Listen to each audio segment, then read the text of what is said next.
Okay तो गुरु लोग, Mirzapur season 3 हो चुका है खत्म एंड मोस्ट इंपॉर्टेंटली सब लोगों ने देख लिया है शायद। तो आज की वीडियो पे हम लोग इसके एंडिंग के बारे में बात करेंगे, इसके कैरेक्टर्स के बारे में बात करेंगे एंड सीजन 4 यानी फ्यूचर में क्या क्या होने वाला है उस चीज के बारे में बात करेंगे। तो हाँ, कुछ भी मिस नहीं करना चाहते हो तो वीडियो को एंड तक जरूर देखना। चलो, एक चीज की तो क्लैरिटी इन लोगों ने स्टार्टिंग में ही दे दी है, दैट इज मुन्ना भैया सीजन 3 में मर चुके हैं स्टार्टिंग में ही। तो जो लोग चाह रहे थे कि ये जिंदा हो जाए एंड मिर्जापुर को कंटिन्यू करे तो बैड न्यूज गाइस। खैर, एक थ्योरी है जो मुझे बहुत पसंद आई थी, मैं तुम लोग के साथ डिस्कस करना चाहूंगा। थ्योरी ये है कि सीजन 2 के एंड में जब गुड्डू और गोलू दोनों ने मिलकर के मुन्ना भैया को जो गोली मारा था वो भी छाती में, सीने में, दिल के पास, फिर उनको हॉस्पिटल लेके जाया जाता, तब हमें पता चलता है कि उनकी जो हार्ट है वो लेफ्ट साइड नहीं राइट साइड है, क्योंकि बहुत ही स्पेशल लोगों के पास ही रहता है। एंड हाँ, मुन्ना भैया तो अमर है तो वो कभी मरेंगे नहीं, तो ये लॉजिक वहां पर सूट करता। यहाँ से हम लोग मुन्ना भैया को जीवित कर सकते थे, सीजन 3 में उनको कंटिन्यू रख सकते थे। बट मेकर्स भी लाइक ले मुद दिया तेरी थ्योरी पे।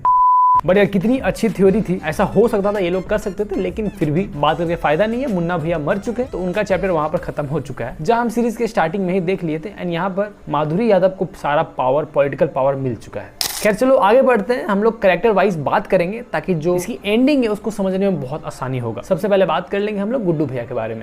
तो यहाँ पर गुड्डू भैया रॉबिन यानी कि राधे श्याम, जिसको गलती से आंख फोड़ते फोड़ते उनको मार दिए, मतलब बड़ा ही पारिवारिक माहौल है आई नो, बट आंख दबाते दबाते मार दिए उसको। कांड के पहले जो परिवार थोड़ा बहुत उनके साथ था और थोड़ा दूरी भी बना रहा था, ये कांड होने के बाद सारे परिवार, सारे फैमिली मेंबर्स गुड्डू भैया के अगेंस्ट हो चुके हैं एंड दे बिलीव सारे क्रिमिनल्स को जेल होनी चाहिए। जो उसकी छोटी बहन है वो चली जाती है माधुरी यादव के पास, क्योंकि उसके पास बहुत ही अच्छा सबूत मिल चुका है, क्योंकि वो अपने पापा के जो केसेस थे उसके ऊपर इन्वेस्टिगेशन कर रही थी। तब उसको मिलता है कि शरद जो है वो माधुरी यादव के पापा को मारने के पीछे थे, उनका हाथ था भाई। वो उसको पता चलता है, वो चली जाती है माधुरी यादव के पास, उसको बोल देती है। माधुरी यादव वहां पर पूरा शॉक हो जाती है एंड वो बिलीव दिलाती है जो तुम चाह रही हो, यानी कि सारे क्रिमिनल्स को सजा मिलनी चाहिए, तो सारे क्रिमिनल्स को सजा मिलेगी। इनफैक्ट तुम्हारे जो भैया है गुड्डू भैया, उनको भी सजा मिलेगी। फिलहाल यहाँ तो गुड्डू भैया जेल में आ चुके, उन्होंने खुद ही सरेंडर किया है। यार करेगा ही, बेचारा इतना टूट गया था, यानी उसको पता है कि उसकी गलती है, उसने खुद से सरेंडर किया है। फिर यहाँ गोलू छोटे के चंगुल से भाग गई है, वो भी सलोनी का नस काटते हुए, यानी कि छोटे को बता दी है कि देखो भावा, छोटे अपनी भाभी को बचाएगा या फिर अपनी लवर को, जो कि यहाँ वो अपनी भाभी को चूज करता है, उसको बचाता है, उनको लेकर चला जाता है हॉस्पिटल में।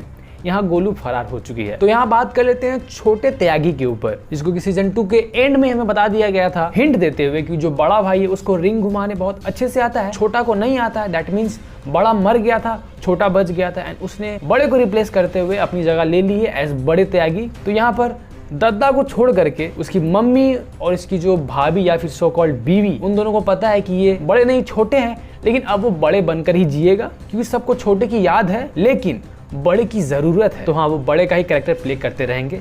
लेकिन हाँ, यहाँ पर दद्दा त्यागी, उनको अगर पता चल गया कि ये छोटे हैं तो बहुत प्रॉब्लम हो सकती है, शायद छोटे दद्दा त्यागी को मारने भी चले जाए। खैर यहाँ गुड्डू भागते भागते अपना अड्डा पहुंच चुकी है, जहां पर उसको बहुत कुछ पता चलता है। सबसे पहले कि उसका पापा, जैसे उनको पता चलता है कि गोलू अब नहीं रही, वो खुद ब खुद सुसाइड कर लेते हैं गोली मारकर, जो सुन करके वो बहुत ज्यादा टूट जाती है। फिर उसे पता चलता है कि गुड्डू भैया जेल में है, क्योंकि उनको छुड़ाने के लिए वो चली जाती है जेपी यादव से मीटिंग करने के लिए एंड ये मीटिंग सक्सेसफुल भी रहती है। खैर ये लोग अब टाका भिड़ा रहे हैं कि गुड्डू पंडित को कैसे करके वो लोग जेल से निकालेंगे। खैर यहाँ पर माधुरी यादव को पता चल चुका है शरद शुक्ला के बारे में, उसका रियल फेस क्या है। उसको बुलाती है, उससे मीटिंग करने के लिए बात करती है एंड उससे पूछती है कि शरद क्या तुम्हें कुछ बताना है। शरद की फट के 4 हो जाती है एंड वो सोचता है कि कहीं इसके बाप के बारे में इसको पता तो नहीं चल गया ना। तो उसको कवर करने के लिए वो बता देता है कि भैया कालीन भैया जो है वो जिंदा है, वो हमारे सुरक्षित एरिया पे है। जिसको सुनने के बाद माधुरी यादव बोलती है कि हमारे साथ उनका मीटिंग फिक्स करो, वो भी पर्सनली, प्राइवेट वाला, जो कि कोई भी इंटरफेयर ना करे एंड इसके बारे में तुम उनको जाके बताओ और कन्विंस करो, जो कि वो वही करता है। कालीन भैया के पास जाकर के उसको कन्विंस करने लग जाता है कि प्लीज मिल लो यार, प्यार करते हैं, भरोसा करो, बहुत अच्छी लड़की है, आपकी बहू है तो क्या हुआ, फिर से बहू बना देंगे। यहाँ कालीन भैया और माधुरी यादव का दोनों का मीटिंग फिक्स होता है। माधुरी यादव डायरेक्ट बोल देती है उसको कि देखो यार, शरद शुक्ला को मार दो एंड जहाँ पर तुम आओगे, जहाँ पर सारे बाहुबली एक साथ रहेंगे, वहाँ तुमको सबको मारना है, तुमको गद्दी पे बैठना है, तुमको राज करना है।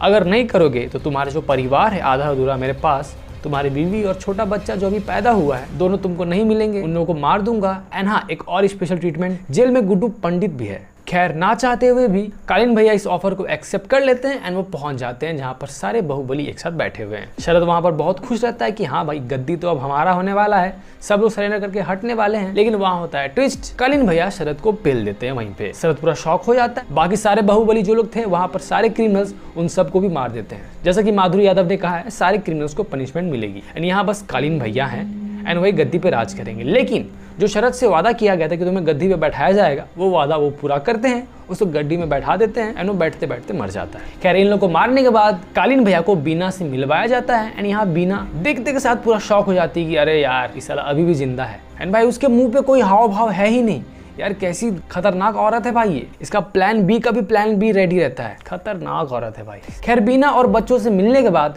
कालीन भैया जाते हैं जेल गुड्डू पंडित को मारने के लिए। लेकिन यहाँ मिलता है उनको ट्विस्ट सरप्राइज कि गुड्डू पंडित तो वहाँ है ही नहीं, वो तो भाग चुके हैं। यहाँ हमें दिखाया जाता है कि जेपी यादव और गोलू दोनों मिल करके गुड्डू पंडित को वहां से निकलवा दिए थे। यहाँ पर गुड्डू लड़खड़ाते हुए चलता है, दिखता है कि भाई गोलू तो जिंदा है। एंड जो हमें सीजन 2 के स्टार्टिंग से टीज किया जा रहा था, बताया जा रहा था कि इन दोनों कोई कनेक्शन दिखाया जाएगा, यहाँ पर वही चीज पूरा होता है। दोनों एक दूसरे को किस करते हैं, अपने लव को कन्फेस कर देते हैं कि हाँ यार हम दोनों एक दूसरे से प्यार करते हैं बाबा। एंड यहाँ पर सीरीज खत्म। लेकिन यहाँ पर एक पोस्ट क्रेडिट सीन अगर तुम लोगों ने मिस कर दिया है तो याद दिला दूं, इस सीजन में भी एक पोस्ट क्रेडिट सीन है जहाँ पर हमें दिखाया जाता है कि जो बीना की जो नौकरानी है वो यहाँ पर आई है किसी से मिलने के लिए। एंड हमें दिखाया जाता है कि कोई एक कैरेक्टर है वो अंडरग्राउंड है बहुत टाइम से एंड ये हमारे मकबूल।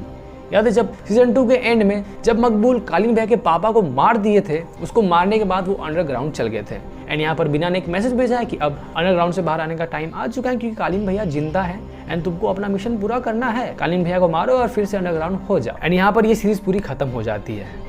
वैसे टू बी ऑनेस्ट मुझे रॉबिन जो राधे श्याम जो कैरेक्टर है वो मुझे पूरा मिस्टीरियस लगता था। मुझे ऐसा लगता था कि भाई आगे जाकर के ये एक सरप्राइज पैकेज होने वाला है, सबके सामने एक बम फोड़ेगा कि भैया हाँ ये सबका मास्टर माइंड मैं ही हूँ। लेकिन ऐसा कुछ नहीं हुआ यार, बेचारा का आंख फोड़ते हुए मौत, बड़ा जलील कर दिया भाई इसको। खैर सीजन 3 में भी मुझे एक बहुत ही मिस्टीरियस कैरेक्टर देखने को मिला, वो था शायरी वाला जो बंदा था जो इतनी खतरनाक शायरी पेश करता रहता था। ये बंदा मुझे बहुत ही मिस्टीरियस लग रहा है एंड शायद सीजन 4 में ये बहुत ही इंपॉर्टेंट रोल प्ले करेगा, जहाँ पर तुम देख सकते हो कि ये जो गुड्डू भैया के जो पापा हैं उनका भी कनेक्शन इनके साथ बिल्ड होने लग गया था। वो उसको अपने बेटे की तरह मानने लग गए थे एंड वही होता है जो उसके बेटे ने हमेशा किया, उनको निराश कर देना। ये शायरी वाला बंदा भी वही किया था एंड वो बोल भी देता है कि प्लीज मेरे अंदर अपने बेटे को मत खोजिए।